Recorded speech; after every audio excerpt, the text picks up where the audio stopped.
Hello and welcome guys, welcome to our YouTube channel. और आप देख रहे हैं द ललित एजुकेशनल क्लासेस। आज हम पढ़ेंगे निबंध और निबंध लिखने के बहुत ही आसान तरीके, जिससे हम कोई भी निबंध बहुत आसानी से लिख सकते हैं। आइए देखते हैं। अगर ये निबंध आपने अच्छे से इसको पढ़ लिया तो आप कोई भी निबंध लिख सकते हैं। और ये निबंध लिखने का बहुत ही सही तरीका है। कक्षा 10वीं और 12वीं की बोर्ड एग्ज़ामों में ये निबंध भी पर्यावरण प्रदूषण का बहुत ज़्यादा आता है। अगर ये निबंध आपने याद कर लिया तो आपके लिए बहुत ही अच्छा रहेगा। आइए देखते हैं निबंध लेखन के आसान तरीके। सबसे पहले आपको जो है निबंध लेखन के आसान तरीकों में आपको बताते हैं।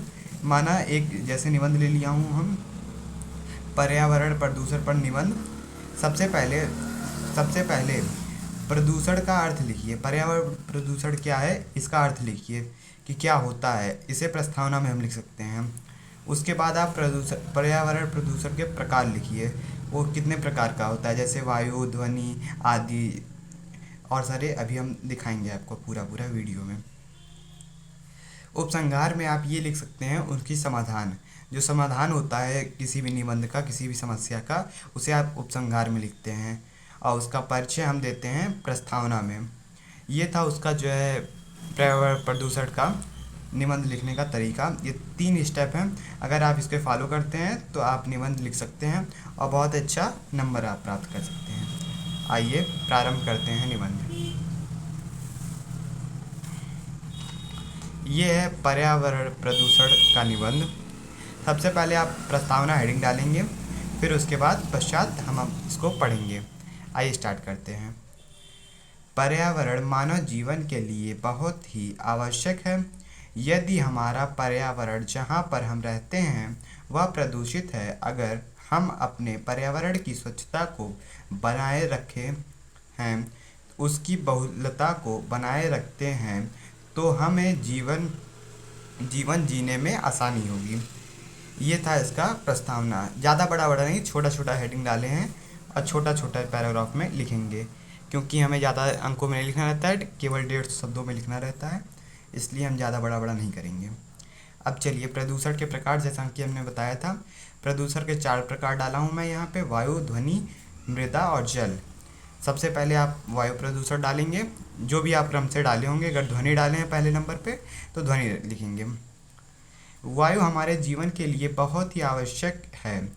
यदि हम ऑक्सीजन ना पाए तो हमारा जीवन समाप्त हो जाएगा। जो हमारा जीवन चलाता है, ऑक्सीजन ही हमारा जीवन चलाता है। ऑक्सीजन किस में पाया जाता है? वायु में पाया जाता है। इसीलिए ऑक्सीजन हमारे जीवन के लिए अत्यंत महत्वपूर्ण है। वह ऑक्सीजन के द्वारा ही चलता है। जीवधारी अपने क्रियाओं द्वारा ऑक्सीजन और कार्बन डाइऑक्साइड को छोड़ते हैं। जैसे पेड़ पौधे अपने क्रियाओं द्वारा कार्बन डाइऑक्साइड को ग्रहण करते हैं और ऑक्सीजन को छोड़ते हैं। जिनमें ऑक्सीजन को ग्रहण करते हैं हम, जैसे मनुष्य ऑक्सीजन को ग्रहण करते हैं, पर बहुत सारे जीवधारी होते हैं जो कि ऑक्सीजन को छोड़ते हैं। ध्वनि प्रदूषण पे आते हैं हम। ध्वनि प्रदूषण आजकल बहुत ही मुख्य समस्या बन गई है, यानी कि लाउड म्यूज़िक, स्पीकर्स, बहुत सारी समस्याएं बन गई हैं। यदि ध्वनि प्रदूषण ना हो तो हमारा जीवन बहुत ही आसान हो जाता है। ध्वनि प्रदूषण ना हो तो हमारा जीवन बहुत ही आसान हो जाता है। आजकल के ज़माने में विज्ञान इतना तरक्की कर ली है कि आपको जगह जगह पर उसके द्वारा ध्वनि प्रदूषण देखने को मिलते हैं। जैसे विज्ञान तरक्की के लिए इलेक्ट्रॉनिक की आइटम बनाई है, जिससे कि लोग ध्वनि प्रदूषण फैलाते हैं। लाउड म्यूज़िक, स्पीकर आदि बहुत चीज़ें हैं, सब आपको पता ही होगा। अब मृदा प्रदूषण पे आते हैं। मृदा प्रदूषण पे कैसे आते हैं? मृदा प्रदूषण में आप सीधे, मैं समझा देता हूँ, उसके बाद आपको लिखा हुआ बता देता हूँ। मृदा प्रदूषण में आप जो खाद यूज़ करते हैं खेतों में, वो मृदा प्रदूषण के अंतर्गत आता है। अगर इसे अधिक मात्रा में यूज करते हैं तो आपकी ज़मीनों को बहुत ही ज़्यादा मृदा को नुकसान करता है। आइए पढ़ते हैं। यदि हम पृथ्वी पर अपने जीवन को बचाना चाहते हैं तो हमें अपनी मृदा को बचाना होगा। हमारी मृदा के द्वारा ही हम अपना जीवन चला पाते हैं। जैसे कि हम अपने मृदा के फसलों को उगाना, फसलों को काटना और उससे अपनी जीवन यापन करके हम अपने परिवार का भरण पोषण करते हैं।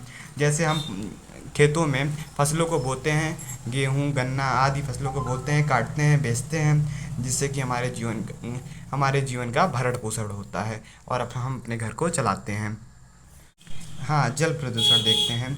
जल प्रदूषण वही होता है, जैसे हम इस समय हमारी नर्मदा नदी बहुत ही ज़्यादा गंदी हो चुकी है, यमुना भी, गंगा भी, सारी नदियाँ हमारी लगभग बहुत ही गंदी हो चुकी है, जिसका पानी अब पीने लायक नहीं है। आइए हम देखते हैं जल प्रदूषण में क्या क्या है। जल ही जीवन है, ये तो आपने बचपन से सुना होगा ये कहावत कि जल ही जीवन है। यदि हम लोग जल को ना बचा पाए तो कुछ समय बाद ऐसा आ जाएगा कि हमें पीने योग्य पानी भी नहीं मिलेगा। अब जल को नहीं बचा पाएंगे तो पीने योग्य पानी भी नहीं मिलेगा। आजकल जो हमारी नदियां हैं और जो हमारी गंगा है वह इतनी ज़्यादा प्रदूषित हो रही है कि हम उसका पानी पीने योग्य नहीं समझते हैं। गंगा का पानी वैसे ही आप किसी नदी का पानी डायरेक्ट नहीं पी सकते हैं उसको फ़िल्टर किए बिना। पहले की जो गंगा थी, नदियाँ थी, उसका पानी हम पीने के लिए भी प्रयोग कर लेते थे। पहले की जो नदियाँ थी उसका पानी हम पीने के लिए प्रयोग कर लेते थे, पर अब की जो नदियाँ हैं उसका पानी हम पीने के लिए प्रयोग नहीं कर पाते हैं। उसका कारण यही है कि वो नदियाँ बहुत ही दूषित हो चुकी हैं और ये बहुत ही हानिकारक है हमारे पृथ्वी के लिए और पर्यावरण के लिए। अब हम देखते हैं उपसंहार। उपसंहार में हम देखेंगे कि क्या होता है। उपसंहार में आप ज़्यादा कुछ नहीं, यही लिखते हैं कि समाधान जितने भी होते हैं वो सारे उपसंहार में ही लिखा जाता है। तो इसमें समाधान कुछ ज़्यादा आपको नहीं पता है तब भी आप ये लिख सकते हैं, जैसे पत्र लिख दो सरकार को और सारी चीज़ें मतलब कर लो, देख लो। आइए हम देखते हैं। उपयुक्त लाइनों से पता चलता है कि हमें वायु प्रदूषण, जल प्रदूषण, मृदा प्रदूषण और ध्वनि प्रदूषण पर रोक लगाने के लिए हमें अपने सरकार को जागृत करना चाहिए। तो आप जागृत कैसे करेंगे सरकार को, वो पढ़िए, करना होगा। और इसके लिए जगह जगह कैंप, मतलब जगह जगह कैंप लगाना होगा, लगाकर लोगों को जागरूक करके करके प्रदूषण ना करने के लिए कहना होगा।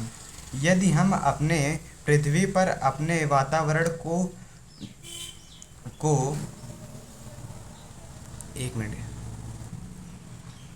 वातावरण को बचाना है तो इस सब के लिए सरकार को कार्य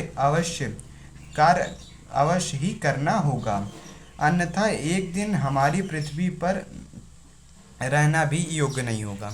मतलब अगर ये सारी चीज़ें बढ़ती रहीं इसी तरह तो हमारे पृथ्वी पर रहने के लिए जगह भी नहीं बचेगी, पूरी पृथ्वी प्रदूषित हो जाएगी, ना ही पीने योग्य जल रहेगा, ना ही धान उग के लिए खेत रहेंगे, ना ही कुछ भी हो सकता है। इसीलिए अन्यथा इसका निष्कर्ष ये निकलता है कि हमारे पृथ्वी को प्रदूषण से मुक्त करना आवश्यक है।